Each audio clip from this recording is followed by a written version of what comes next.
many ways of looking at it. I'm going to basically do it through the eyes of Neothink and tell you exactly how we maintain it.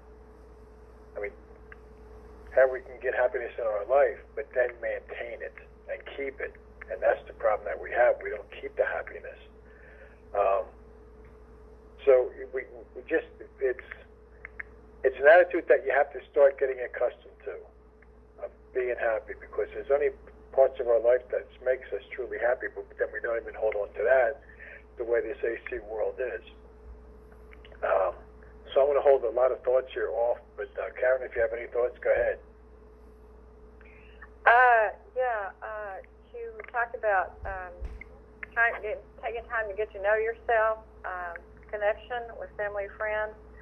I actually had to do a gratitude journal today. I was I was in a really good mood till I got over to my dad's house, and then I got in not so good a mood because some things that were going on at his house, and I had a choice.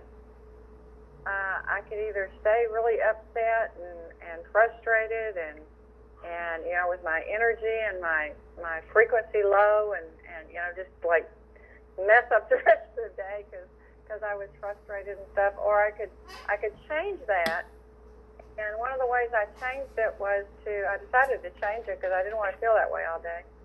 So one of the ways I decided to change it was to do a gratitude journal, just to start listing things that I was grateful for. And it took me a while to get started because my brain, my mind was not wanting, to be happy. It wanted to be mad. And but as I got started and I started writing and I tried to do things that I was grateful for today as opposed to just, your normal things. I live in a house, not on the street, things like that. But as I started writing it, I got through about number 5 and my attitude started changing. And it was interesting because the first 5 were like things that were really important to me. And then once I got to 5 and 6 and 7 and 8, then I started expanding that gratitude outside of me into the things I was grateful for, that were around me, and the other people in my life and different things, and that gratitude, it really can help to, if you choose to sit down and work through and to try to change that attitude, like you said, it's that gratitude, an attitude of gratitude changes your whole frequency. It changes the way you feel. It makes you feel better. It kind of connects you with a little more happiness. And so I'm glad that she brought that up. And that was very good. And a balanced life. Wow. I've had to learn that myself. So thank you, Kay. That was excellent. You are welcome. It was a good segue into what we're going to do tonight. Yeah, thank you. Good job, Karen. Good job, Kay. All right, I was sitting here for a couple of days thinking, what am I going to talk about tonight? What am I going to talk about? Because we covered a lot of things, and it seems like we're going over the same things all the time, and not covering other parts. And I was going through my library the other day of one of the Neothink's books I have, and also a lot from Steve Fagan's supply too.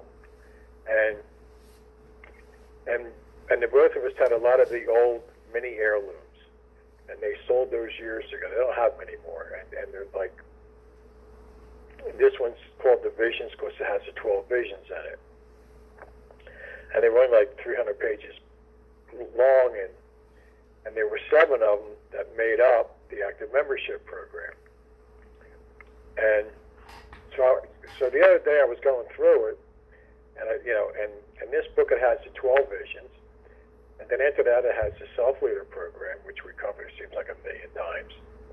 And then there's this little part in the back, it's about 15 pages, and it says Wealth Beyond Money, Afterthoughts. And it was Mark being, and he was talking about how he felt after he became rich. And then he goes into all these things about happiness.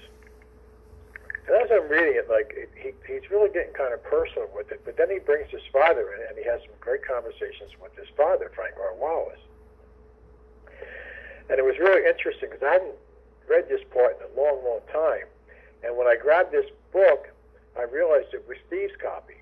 And he has notes in this book that's unbelievable. I mean, I was telling Karen this afternoon, at the end of the book, they must have 10, 12 pages of just blank sheets of paper. And on every page at the back of the book and the front, there's a couple pages there. And he had notes on every page, the full page. And some pages, he actually stapled more notes on other pieces of paper. And it's just full. So it's, which made it even, I was taking time trying to read. His handwriting wasn't the greatest, so I'm trying to decipher what he was saying on some of these, and actually some great thoughts. But as Mark was talking, he's talking about that there's only certain parts of our lives that we really feel true happiness, and that doesn't stay because of the world that we live in. And he says, I knew that the problems of the AC went even deeper than people's financial statuses alone. The anti-civilization robbed ordinary people of their happiness. I saw that. As ordinary people, happiness died, so did their feelings of romantic love and even family love. That's a pretty strong statement there. So then he goes down more and he says, I strongly realize the importance of deep happiness during people's brief time and their loved ones' brief time here. What a tragedy, I thought, if our happiness was being taken away from us. He said, yet I saw a deep happiness only 3 times in most people's lives. I saw it in the children, the promise of youth. We were all so happy back when we were 4, 5, and 6. I saw deep happiness in adults when they were falling in love, and again when they had children. He says, after that I saw happiness slowly fade. And if you read that for the first time, I'm not sure if you buy into that or not, because I don't think our mentality for neothink is as good as it is today. And I know that a lot of this, this is the importance of reading these books over and over again, because as I read these books today, and I've been reading these books every day for 12 years, except for maybe 30, 40 days, you really get so much more out of it. So he says, he sees happiness fade, and he says, I saw the promise of youth, the promise of romance, the promise of an extraordinary life. I saw that all fade when people grew older. I wonder why. Life goes by in a flash. If people around me are missing out now, I thought then they would miss out forever. And he's so true. He says, we have missed our opportunity at living, but we never experienced the fulfillment, the prosperity, the romantic love, the wealth and happiness that we dreamed about having when we were children. It shouldn't be that way. Right? And I was sitting there thinking about that, and I'm saying, no, we shouldn't be. I see the world so different now,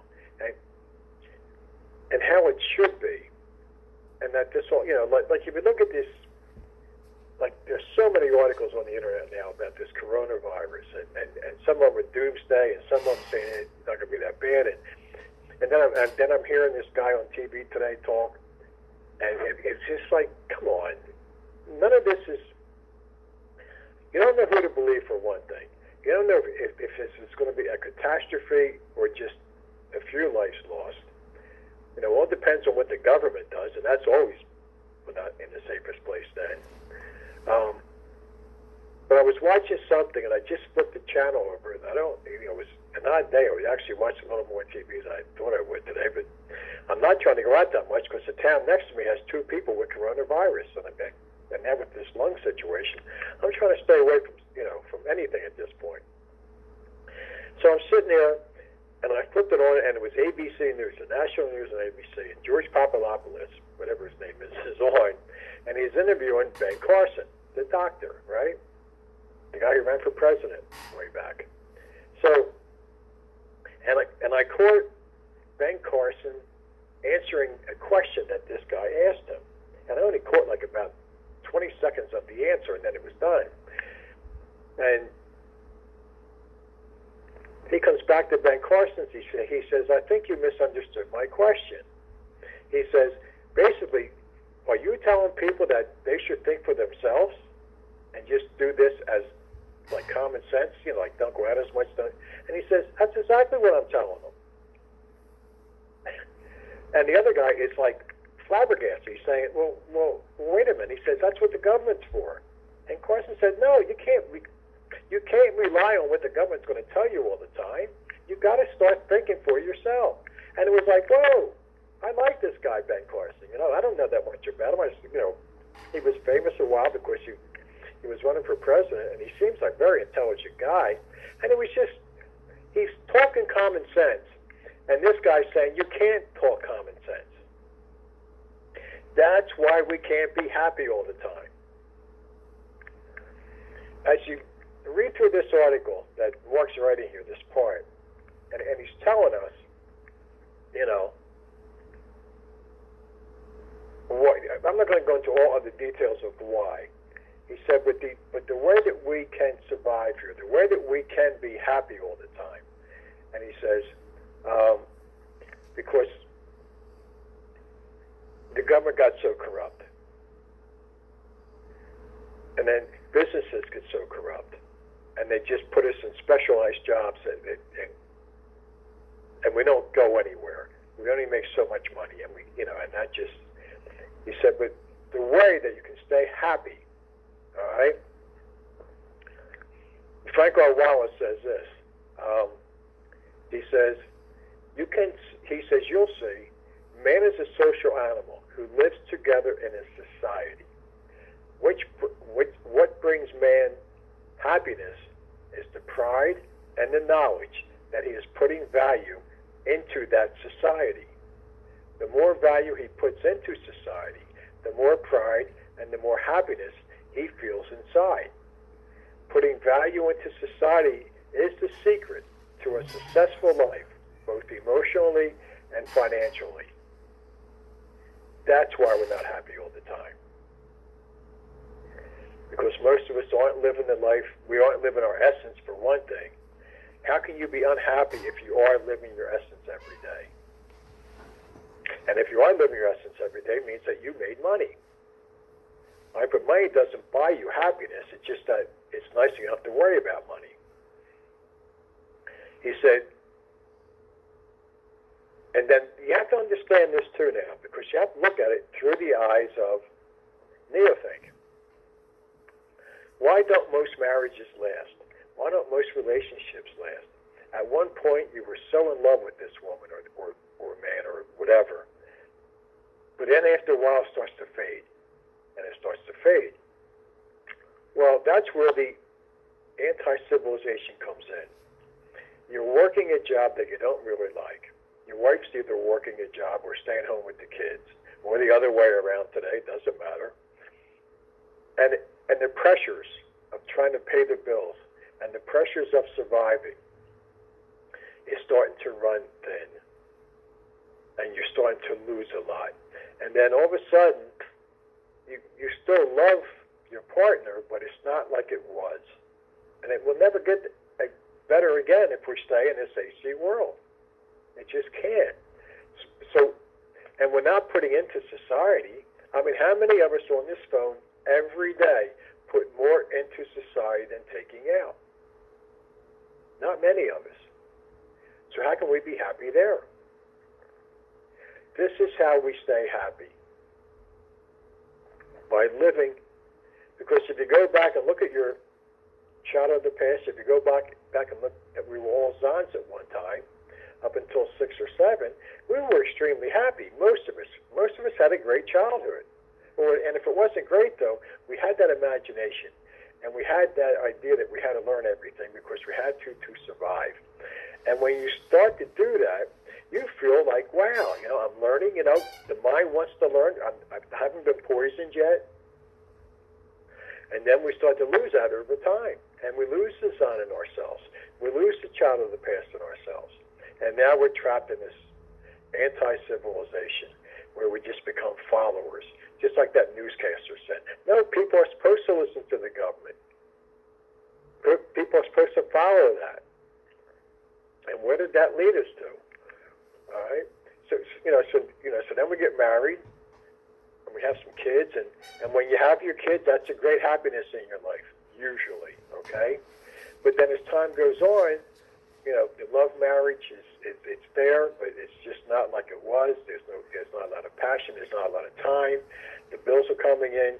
We are surrounded by the AC world that constantly pounds on us every day and pounds on us, and we don't. He says we are blocked from building success, wealth, and happiness. That thought kept running through my head. How do we get our happiness? By putting values into society. But how do we build our happiness? By putting more and more values into society. The more that we produce or create every day makes us happier and happier. By enabling society to grow and become more prosperous, our feelings of pride and happiness grow, and so does our wealth. Now I began to put together the riddle of how our leaders were blocking us, not only from success and wealth, but above all else, happiness. Most people who I've known were caught in that stagnation trap and could not put any more values into society. Therefore, they could not advance financially or emotionally, and instead sank into stagnation, both financially and emotionally stagnation. I realized that emotional stagnation, like financial stagnation, was caused by our leaders and their politicized society. That's why we don't have happiness all the time. That's because we're not producing. We aren't creating. If you do begin integrated thinking at work through the self-leader system, then you begin to put together all aspects of business, the marketing, the operations, the production development, and the accounting structures. When you start to just integrate your thoughts, you start finding your essences.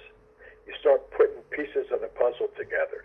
You start to feel like, whoa, I'm thinking differently now. I'm taking more control of my life. Because, and he talks about how, like, the leaders of business, he says most people today who sat on top of great wealth and power, they did not build it.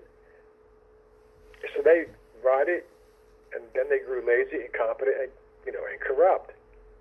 And that affects us all when that happens, because we are in such a specialized job, and we don't have time to think about anything else. This is all the things that we have to learn through neo-think, is to become that self-leader,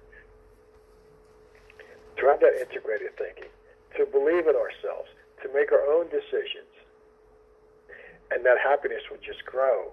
And then your spouse will start seeing it, or your partner will start seeing it. And then the family starts seeing it. When you show your family how happy you are, as opposed to what you were, don't you think that they'll come to you and ask you, what the hell happened to you?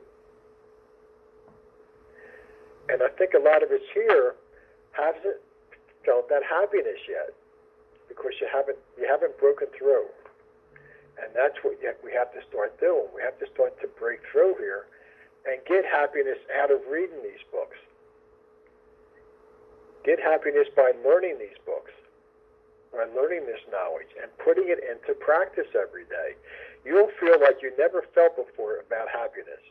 It'll be a true happiness, and it's always going to stay there. Yeah, I still have bad days, but most of the time I can pull myself out of that day and feel the happiness again because of what I know. And now that I understand why the world is the way it is, truly understand it, and then you know why, most of us never felt that way before. And you know why now that your family is not very happy and your friends are not very happy. Just, a lot of you start to go to work every day. Don't you look at the faces in the cars when you're driving in rush hour traffic? Do you see anybody smile? No, they're stuck in traffic every day, going to a job that they hate, and that they think that they're not getting paid enough. How the hell can you be happy with that? Most people don't have this happiness, and then all of a sudden, what happens? Wow, 20, 30 years goes by. How much did I miss out of my life? Because we weren't happy. We weren't producing. We weren't creating. That's what happiness is. So it's just how you look at it. You know, do you want that happiness or not? But you got to work for it.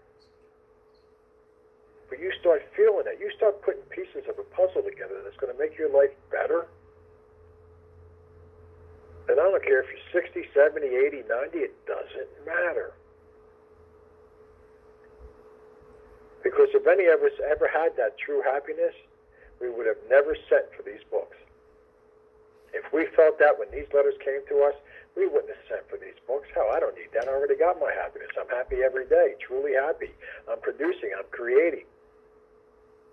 But no, we all answered these letters, and we came here because we were not happy. Just like Case about what John Lennon said, I want to be happy. We all want to be happy, but how many times are we?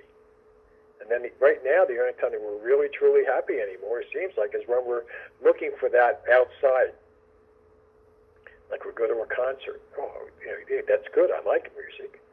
It's great to go to a concert. You feel good. You feel happy when you leave. But that doesn't last. Or you go to a ball game. Or you bet. Or you smoke a little weed. Or you do a little drugs. Or you gamble. You know, it makes you happy at the time. But does it last? That's where the problem is. We are finding our happiness outside of ourselves because we're not happy with our life. And we have to be happy with our life to really feel that true happiness, but then all your members of your family will feel that, and they'll learn from you. That's what we have to do. That's how we have our happiness in our world. And it really, really does work, believe me.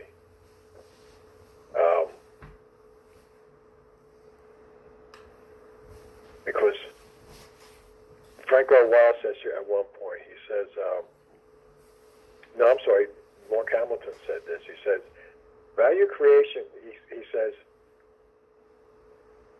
all accomplishments, everything that has achieved in life, your strength and competence, your value creation for society, you feel all of these reflected back to him through his woman's love and admiration for him.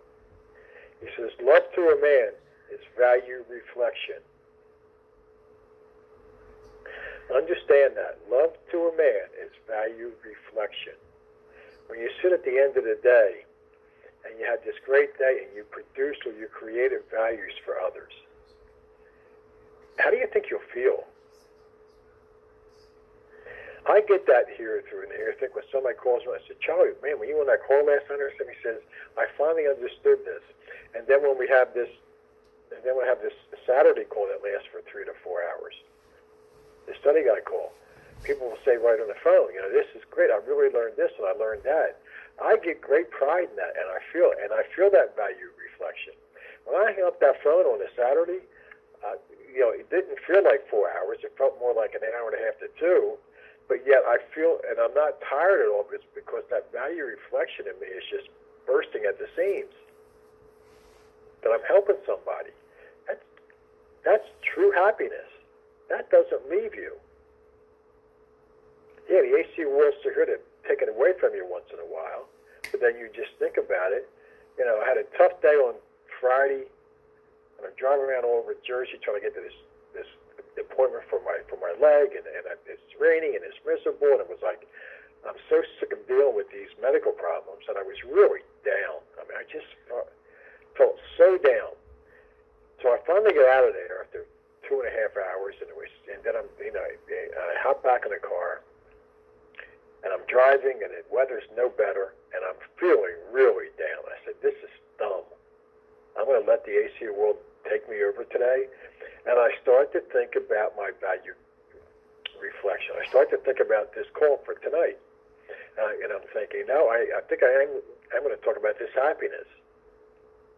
And I start to feel better already. That's how you can get yourself out of those situations or that feeling so much faster. And by the time I got home, I felt pretty good. I was wide awake. I felt good. I was pumped up about this call tonight. That's how you get out of it. You start thinking about the value reflections in your life, the things that you're doing to make your life better, the things that you are proud of.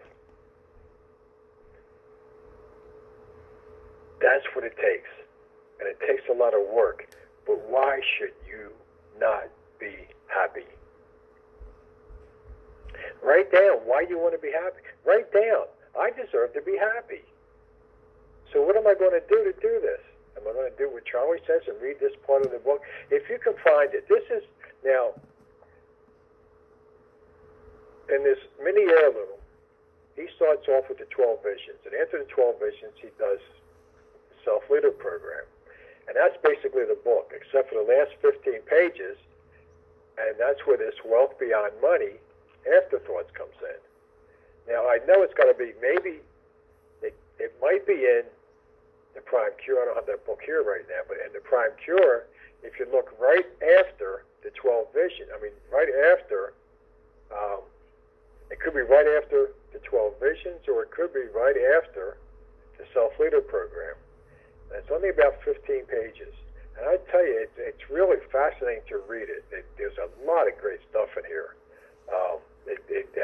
There's a lot of great one sentences in here that just stick out at you. But it's about saving your dreams. In fact, we might, I don't know. But I was talking with Karen today about next week, and I'm thinking I might finish this up next week because there's some stuff here that is really good. Or we're going to start really digging into the 12 visions, which is going to take us months to get through. Because I really think, and I'm shying away from, I got to be honest, I've been shying away. Like I put up the clubhouses the last few months here and there, and I really was getting no interest from it. So I'm going to stop putting my clubhouses for a while.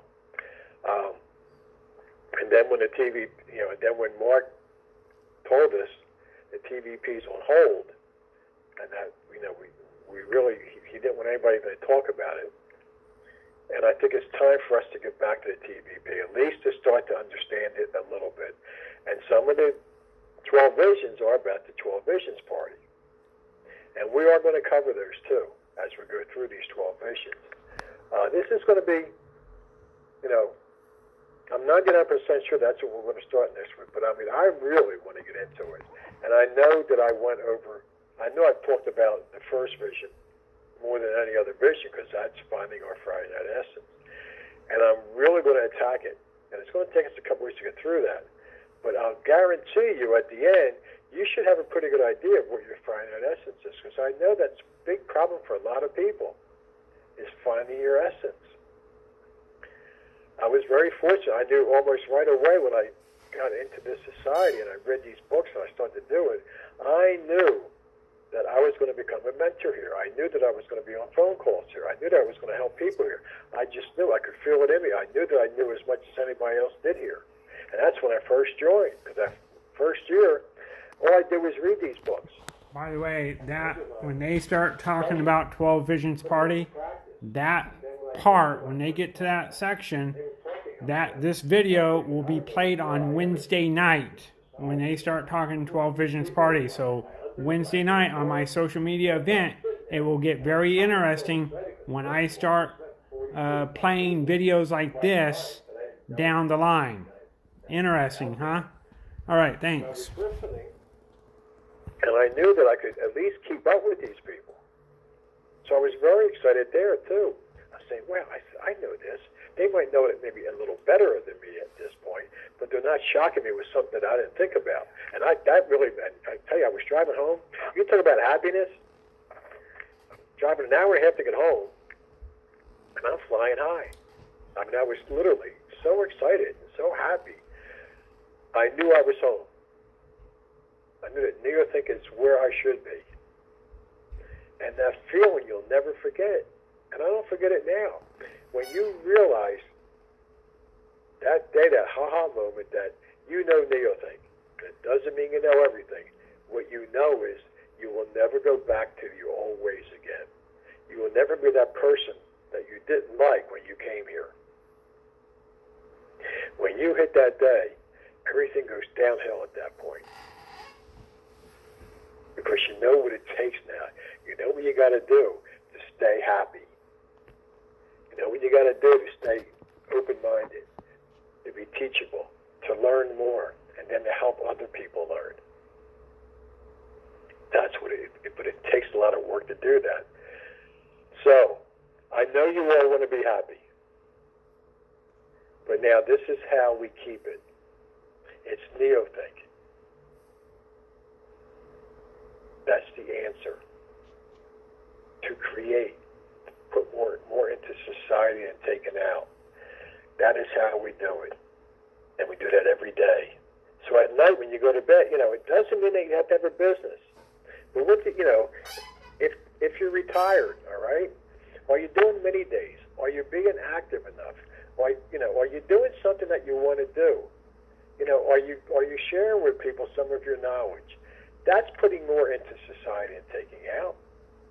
You don't have to have a business, or you don't have to have people working for you to put more into society and taking out. But are you really giving something of value to people? And if you're doing that, retired and not working, congratulations, man, you're happy. Because we all want to be happy when we retire, don't we? We work the whole life to be retired. I'm 69. I'm not planning on retiring until they take these books out of my hands. This is something that I enjoy doing.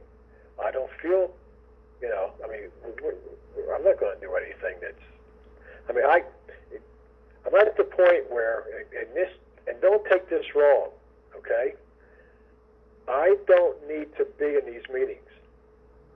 I can have a good life right now, and I got neothink in me that's never going to change. I'll never stop doing many days. I'm always going to be looking at this through neothink eyes and mind and heart. But I don't need this society. I want to be here in this society. This is where I belong. But if this society goes away tomorrow, I'll be fine. Because I have neothink. It's who I am now. And that's never going to change. But where will you be if this society goes away today and there's no more phone calls and there's no more gatherings? Look at it in all different ways. But look at it through your eyes and your heart and your soul. Why am I not happy like that? Why am I not doing neothink as much as I should? Why am I not reading as much as I should?